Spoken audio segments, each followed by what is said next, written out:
السلام علیکم ورحمۃ اللہ وبرکاتہ۔ معزز ناظرین و سامعین، بسم اللہ الرحمن الرحیم، الحمد للہ رب العالمین، الرحمن الرحیم۔ سورہ فاتحہ حصہ پنجم۔ آج ہم پھر الرحمن الرحیم کی تشریح اور تفسیر میں کچھ باتیں میں آپ سے گوش گزار کروں گا۔ اللہ تعالیٰ سے دعا ہے کہ اللہ تعالیٰ مجھے حق سچ کہنے اور پھر ہم سب کو اس پہ عمل کی توفیق عطا فرمائے۔ معزز ناظرین،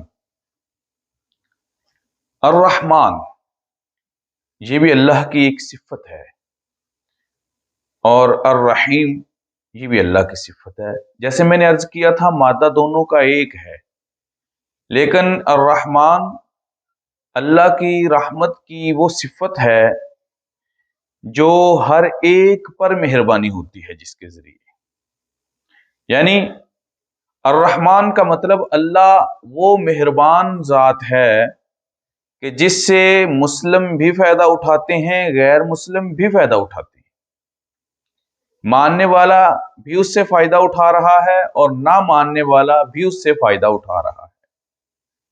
اور بعض نے لکھا ہے کہ اس کا تعلق دنیا کے ساتھ ہے، جس طرح ہمارے بہت سارے مفسرین یہ لکھتے ہیں کہ کافر کو دنیا میں اللہ تعالیٰ نے ڈھیل دی ہے اور یہ اس کے رحمان ہونے کی ایک دلیل ہے۔ یقیناً کافر جو ہے وہ اگر انسان کا معاملہ انسان کے ساتھ ہوتا اور انسان ہی اس کا کوئی انصاف کرنے والا ہوتا، کسی انسان کے پاس خدائی ہوتی، کسی انسان کے بس میں ہوتا، تو وہ کبھی بھی کسی کافر کو ایک گھونٹ پانی بھی نہ دیتا، کبھی بھی کسی کافر کو، غیر مسلم نہ ماننے والے کو دنیا میں زندہ رہنے کا حق ہی نہ دیتا۔ اور ایک اللہ ہے جس نے اگنور کیا ہوا ہے، نہ ماننے والوں کو بھی اگنور کر رہا ہے۔ اور یاد رکھیں، دنیا کا جو نظام ہے وہ اللہ رب العزت کے ہاتھ میں ہے، اور اللہ تعالی اگنور کرنے کے ذریعے اس نظام کو درست چلا رہے ہیں۔ اب کوئی بھی ادارہ اگر اپنی کامیابی چاہتا ہے تو اس سے ایک مثال لے سکتا ہے، اس سے ایک سبق لے سکتا ہے کہ اگر وہ اگنور کرنا شروع کر دے تو اس کا ادارہ کامیاب ہو جائے گا۔ بہت ساری چیزوں کا سامنا تو اسے کرنا پڑے گا، اور لیکن جب کوئی بھی ادارہ اپنے ایک ایک ملازم کی ایک ایک غلطی پہ اسے پکڑنا شروع کرے گا تو اس ادارے کا نظام ٹھیک سے چل نہیں سکے گا۔ اور یہ طریقہ کار اللہ رب العزت کا اپنی اس کائنات کے ساتھ ہے کہ وہ ہر فرد کو ہر غلطی پہ پکڑتا نہیں۔ کتنے ایسے لوگ ہیں جو ایمان لانے کے بعد بھی سالوں گزر چکے ہیں، اللہ کے احکام کے باغی ہیں، اللہ کے احکام کو جانتے بھی نہیں ہیں، مانتے بھی نہیں ہیں۔ جب پوچھیں وہ کلمہ گو ہیں، وہ اہل ایمان ہیں، لیکن یقین ان کو اللہ کی ذات پہ اتنا نہیں ہے جتنا اپنے زور بازو پہ ہے۔ یقین ان کو اللہ کے معاملات پہ، اللہ پر توکل اتنا نہیں ہے جتنا انہیں دکان پہ توکل ہے، اپنی ملازمت پہ توکل ہے، اپنے کاروبار، تجارت، زراعت پہ توکل ہے، اتنا انہیں اللہ کی ذات پہ توکل نہیں ہے۔ اور جب پوچھیں تو وہ یقیناً بڑے ہی جو کانفیڈنس کے ساتھ کہیں گے کہ ہم اللہ پر ایمان لاتے ہیں اور اللہ ہی کو وحدہ لا شریک سمجھتے۔ تو بہرحال بات میں یہ کر رہا تھا کہ ایک اللہ کا رحمان ہونا، اس صفت کے ساتھ اللہ کا تعلق اس لیے ہے کہ وہ نہ ماننے والوں کو بھی اگنور کرتا ہے، رسی ڈھیلی چھوڑ دیتا ہے۔ کھاؤ پیو، جو دل چاہتا ہے کرو، لیکن اپنے ماننے والوں سے کہتا ہے کہ تمہارے لیے یہ ضروریات ہے، اس کو جو ہے وہ مقصد نہ سمجھ لیں، اور کافر کو مقصد بنا دیتا ہے۔ کافر کا مقصد ہی دنیا ہے۔ اسی لیے اللہ کے نبی صلی اللہ علیہ وسلم نے ارشاد فرمایا الدنیا سجن المؤمن و جنت الکافر، دنیا مومن کے لیے قید خانہ ہے اور کافر کے لیے جنت ہے۔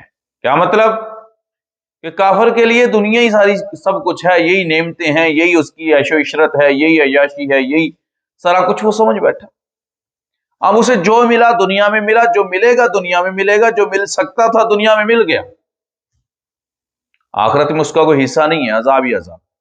اور مومن کے لیے دنیا قید خانہ اس لیے ہے کہ مومن کے پاس جتنی بھی دنیا آ جائے، اس دنیا کے استعمال میں بھی وہ اللہ کے حکام کا پابند ہے، اپنی آزادی کے ساتھ اس دنیا کو خرچ بھی نہیں کر سکتا، اپنی آزادی کے ساتھ اس دنیا سے عیاشی نہیں کر سکتا، اسے خرچ کرنے میں بھی اللہ اپنے حکموں کا پابند کرتا ہے کہ میانہ روی اختیار کرنی ہے، اعتدال میں رہنا ہے، فضول خرچی اور ان ساری چیزوں سے بچنا ہے۔ خرچ کرنے کے معاملے میں بھی اللہ کہتا ہے ہاں زراعت کے ذریعے اگر میں نے تجھے 20 من گندم یا کوئی بھی جنس دی ہے، 1 من سب سے پہلے عشر ہے، اب یہ پابند ہے۔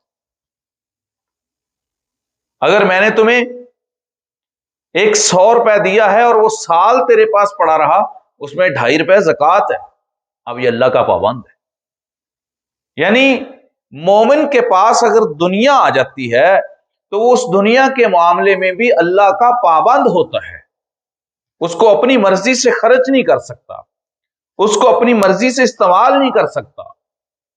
اگر دنیا کا حسن اس کے پاس ہے تو اس میں بھی اللہ کی مرضی ہے اور اسی مرضی کا وہ پابند ہے۔ تو لہذا بات سمجھائی کہ مومن کے لیے یہ دنیا ایک قید خانہ ہے، مومن کے لیے یہ دنیا ایک جیل ہے۔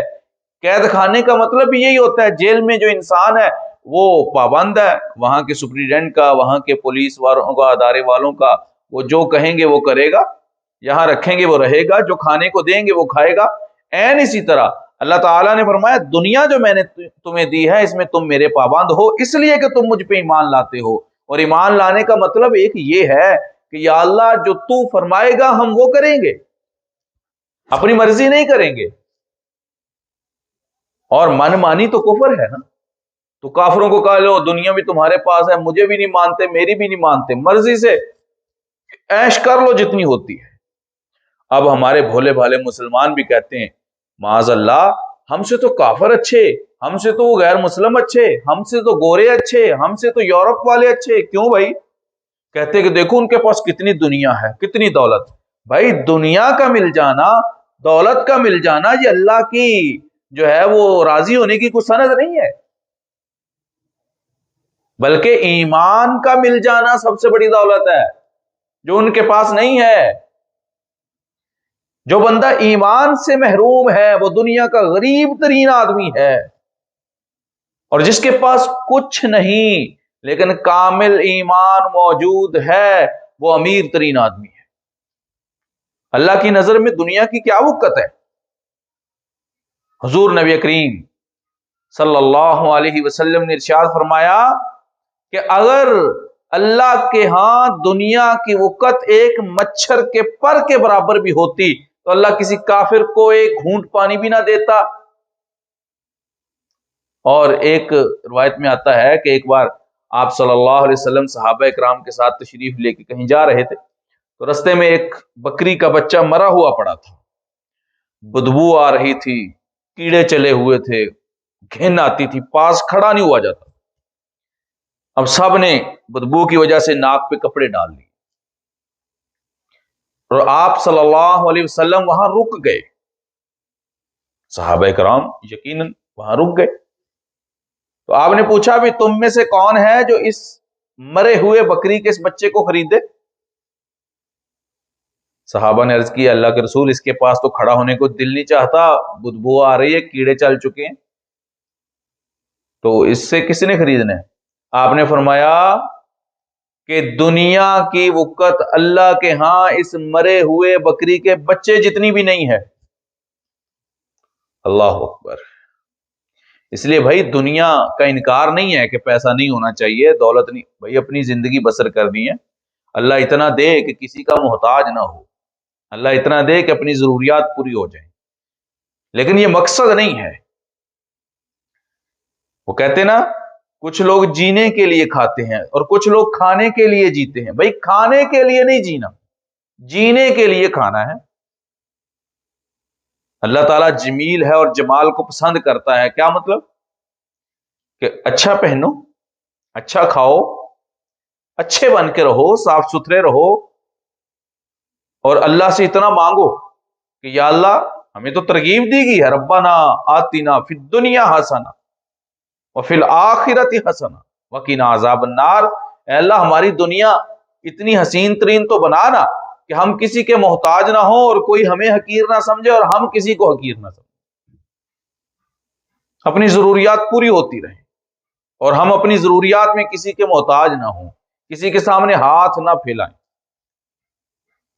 خود کفیل ہوں، اور پھر یا اللہ اتنا دے کہ ہم تیرے رستے میں خرچ بھی کریں، صدقہ خیرات بھی کریں، یا اللہ جو ہمیں لاغر کمزور غریب نظر آئے ہم اس کی مدد بھی کریں۔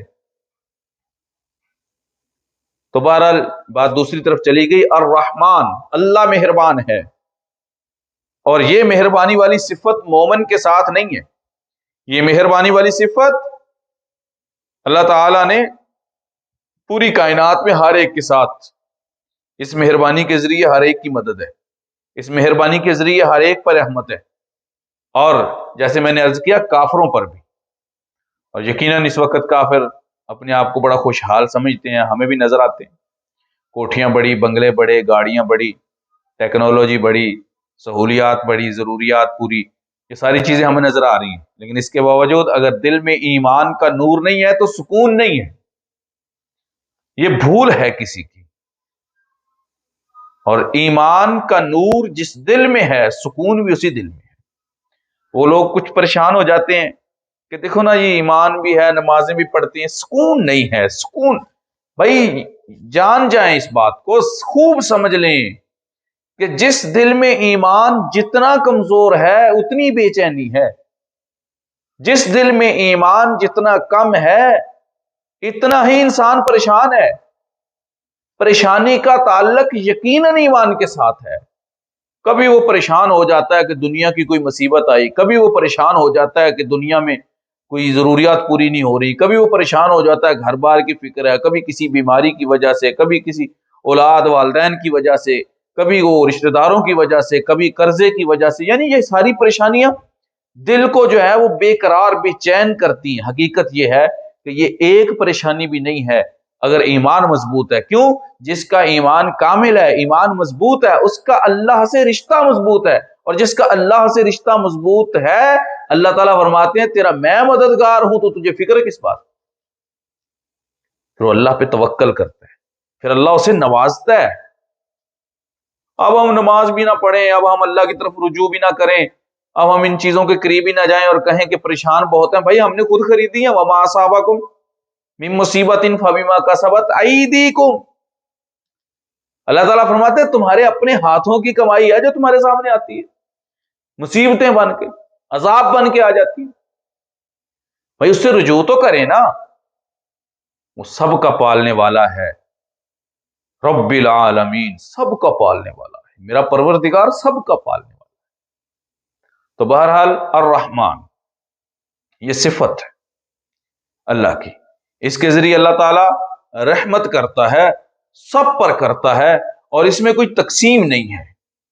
اور یہ اللہ کی رحمت کا وہ طوفان، وہ ریلا ہے، جب آتا ہے گناہگار بھی اس سے نوازے جاتے ہیں، جو ہے نیک بھی نوازے جاتے ہیں، مسلمان بھی کافر بھی، اللہ سب کو بے حساب دے جاتا ہے۔ تو بہرحال یہ اللہ کی وہ صفت ہے جو سب کے لیے ہے۔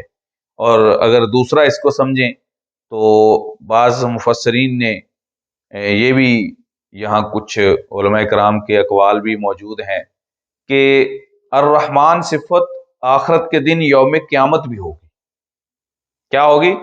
جو آپ صلی اللہ علیہ وسلم کی شفاعت کبریٰ ہے، جو وہ شفاعت جس سے آپ صلی اللہ علیہ وسلم فرمائیں گے کہ اے اللہ حساب شروع ہو جائے،